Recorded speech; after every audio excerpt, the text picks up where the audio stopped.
Welcome back, everybody, for another deep dive. Today, we're going to tackle a topic that I'm sure you've all heard of, but maybe haven't really had a chance to, really explore: black holes. Yeah, it's one of those things everybody knows the name. But not a lot of people know about it. So we've got this really fascinating YouTube video from the channel History of the Universe called What is Inside a Black Hole? And it's going to kind of take us on this journey beyond the basics, like everybody knows that there are these super dense things and even light can't escape. Yeah.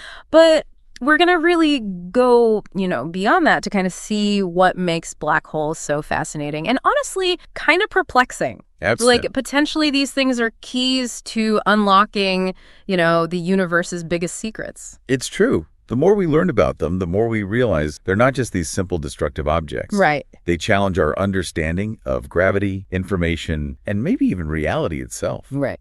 Okay, so before we get too far down the rabbit hole here, let's start with something that really blew my mind when I was watching this video. So we all know that black holes are formed from these incredibly chaotic events, like, stars collapsing in on themselves, galaxies merging in these huge cosmic collisions. But the end result is surprisingly simple. Right. It's really bizarre. Yeah. Because, you'd expect them to be incredibly complex. Right. But they're not. Yeah. That's where the no-hair theorem comes in. And it's one of the most, I think, counterintuitive things about black holes. You could have two black holes that have completely different origins, like one formed from a dying star and another one formed from a giant pile of space junk. I love that example. And if they had the same mass, electric charge, and spin, they would be completely identical. No way to tell them apart. Imagine that, right? A black hole formed from a collapsed sun. Yeah. And one formed from, all of the spam emails ever sent could be twins. Right, exactly. It's like the universe has this giant cosmic reset button when it comes to black holes. It's wild. Yeah. It makes you wonder, where does all the other information go? Like, what happens to, the history of all the stuff that fell in? That's a question that gets to the heart of, I think, one of the biggest mysteries in physics, the information paradox. Ooh. Does information truly disappear inside a black hole, which would violate the laws of quantum mechanics? Or is it somehow preserved, encoded in a way that we don't understand yet? This is a puzzle that physicists are still grappling with to this day. So we have these incredibly complex objects that can be described by just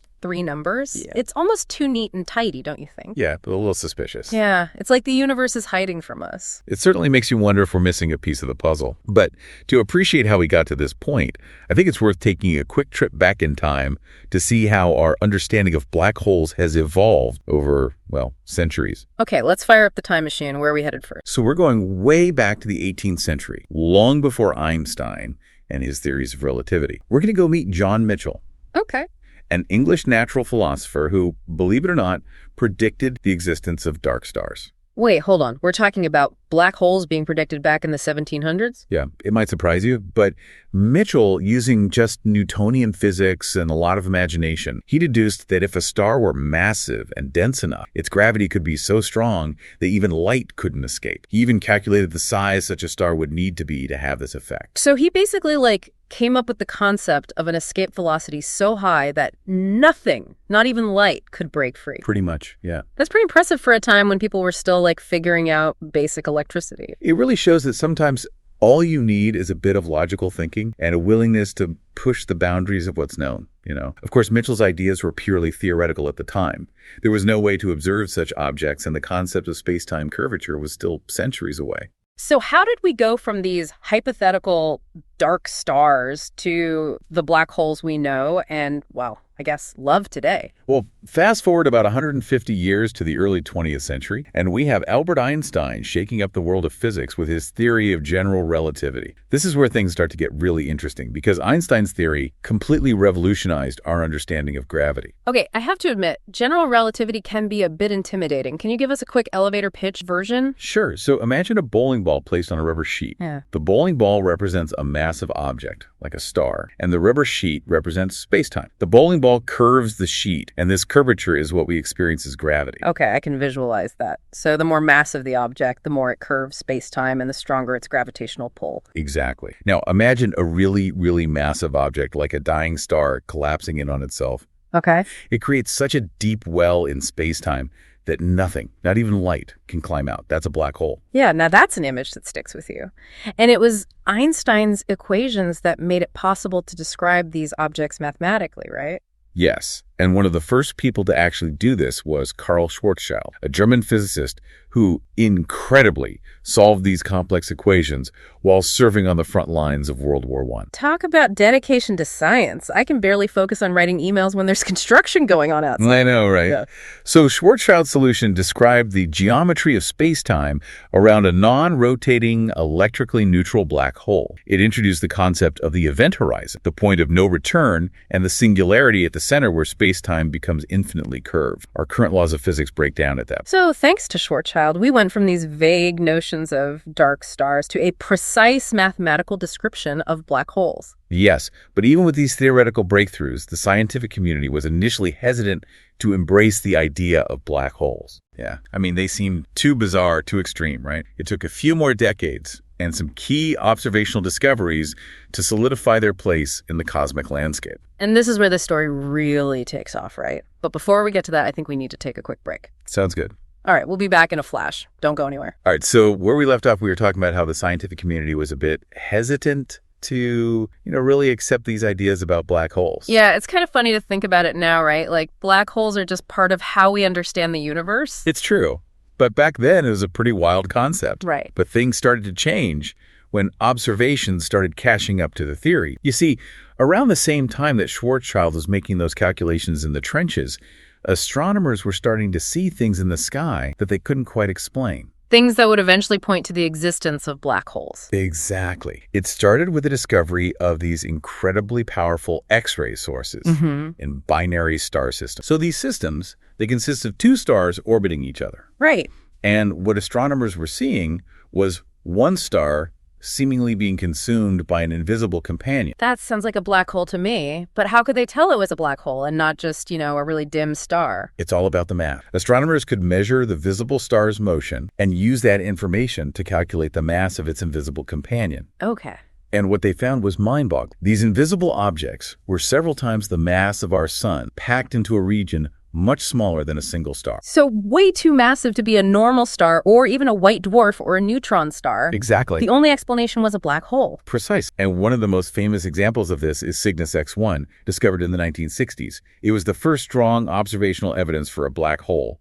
And it really marked a turning point in our understanding of these enigmatic objects. So we had the theory from Einstein and Schwarzschild, and now we had the observations to back it up. It must have been a pretty exciting time to be a physicist. Absolutely. Black holes were no longer just theoretical curiosity. They were real objects out there in the universe, warping space-time and devouring matter. Yeah. And just when you thought things couldn't get any weirder, Stephen Hawking enters the scene and completely changes the game again. Stephen Hawking, the rock star of physics. I remember reading his book, A Brief History of Time. Oh, yeah. And just feeling like my brain was melting.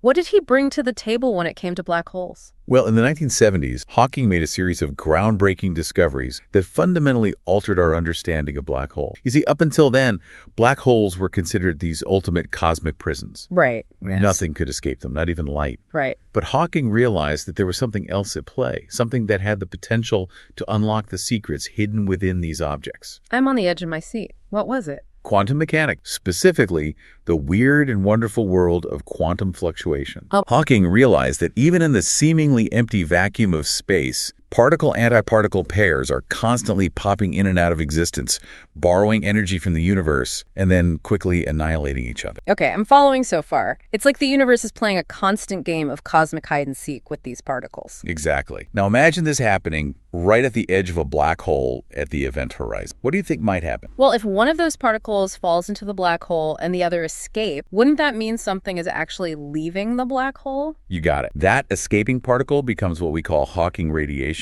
Okay. It carries away a tiny bit of the black hole's energy, and over an incredibly long time, this process can actually cause the black hole to shrink and eventually evaporate completely. Wait, so black holes aren't eternal. They can actually disappear. That seems to, totally contradict the whole nothing can escape idea. It does, doesn't it?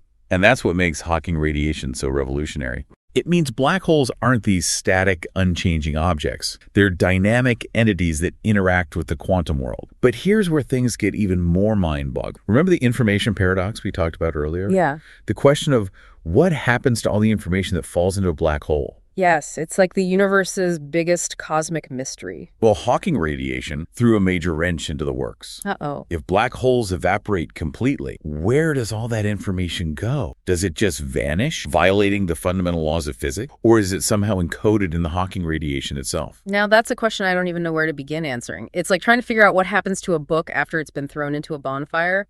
Is the information in the book truly destroyed, or is it somehow preserved in the smoke and ashes? It's a great analogy. And this is where we enter the realm of some truly mind-bending ideas. Okay. To try and solve the information paradox, physicists have had to come up with some radical new ways of thinking about black holes, information, and the nature of space-time itself. Okay, I'm ready to dive into the deep end. Where do we start? One of the most fascinating and potentially revolutionary ideas is the holographic principle. It suggests that all the information contained within a region of space can be encoded on its boundary, like a 3D image being projected from a 2D surface. So instead of the information being inside the black hole, it's actually on the surface of the event horizon. Exactly. That's like saying the contents of an entire library could be stored on the walls of the building. Exactly. And this principle has some profound implications. If true, it would mean that our understanding of gravity and space-time is incomplete. Gravity might not be a fundamental force, but rather an emergent phenomenon arising from the interactions of information on a lower dimensional surface. My head is spinning. So we've gone from black holes being cosmic prisons to them potentially being giant cosmic hard drives storing information on their surfaces. It's a wild idea, and it's still very much a topic of debate and research. But it shows you just how deeply black holes challenge our understanding of the universe. They force us to confront the limits of our knowledge and to explore new and sometimes mind-boggling possibilities. I'm starting to see why black holes are so captivating. They're not just these destructive objects, they're windows into the deepest mysteries of the universe, pushing us to think in new ways about space, time, and the very nature of reality. But if we can't see inside a black hole, how can we ever hope to test these theories? It seems like we're stuck with just mathematical models and thought. You raise an excellent point. Direct observation of a black hole's interior is impossible due to the event horizon. Nothing, not even light, can escape to tell us what's going on inside. But that doesn't mean we're completely in the dark. So how do we go about studying something that's essentially invisible? One approach is to use simplified mathematical models that capture some of the key features of black holes. And you might be surprised to learn that there have been some remarkable successes in this area. Like what? Give me an example. Well, back in 1995, two physicists, Andrew Strominger and Kamran Vafa, used string theory to study a specific type of black hole in a five-dimensional space. String theory, that's where we get into the realm of tiny vibrating strings making up the fabric of reality, right? It always seemed a bit too out there for me. It's definitely a complex and highly theoretical framework, but it has the potential to unify gravity and quantum mechanics, which is something we've been struggling with for decades. And in this case, string theory provided some remarkable insights into the nature of black holes. What kind of insights? Strominger and Vafa were able to calculate the microscopic states of these five-dimensional black holes, essentially counting up all the possible internal configurations that could give rise to the same macroscopic properties like mass, charge, and spin. And guess what? Don't tell me their calculations matched Hawking's predictions about black hole entropy. You got it. It was a major breakthrough. Even though it was a simplified model, it provided strong evidence that the holographic principle and the idea of information being encoded on the event horizon might be on the right track. Okay, so we're starting to build a picture here. Even though we can't directly observe the interior of a black hole, we can use mathematical models and theoretical frameworks like string theory to gain some insights. But this still leaves the biggest question unanswered. What does the inside of a real black hole look like? Can we ever truly know? That's a question that continues to drive research and spark the imagination of physicists. It's like we're standing at the edge of the unknown, staring into a cosmic abyss that holds the potential to revolutionize our understanding of the universe. It's both exhilarating and terrifying, isn't it? We've come so far in our understanding of black holes, but we're still just scratching the surface. I'm curious, what are your thoughts on all this? What sticks out to you as the most mind-boggling aspect of black holes? You know, honestly, it's the idea that information might not be lost in a black hole that really gets me. Like, if it's truly encoded on the event horizon like some kind of cosmic hard drive, does that mean it could be retrieved somehow? Huh. Could there be a rebirth of information at the end of a black hole's evaporation? It's a question that pushes us to the very edge of what we know about physics and the nature of reality. If information is conserved, even as a black hole evaporates, it would suggest a profound interconnectedness in the universe, a kind of cosmic recycling where information persists even in the face of these,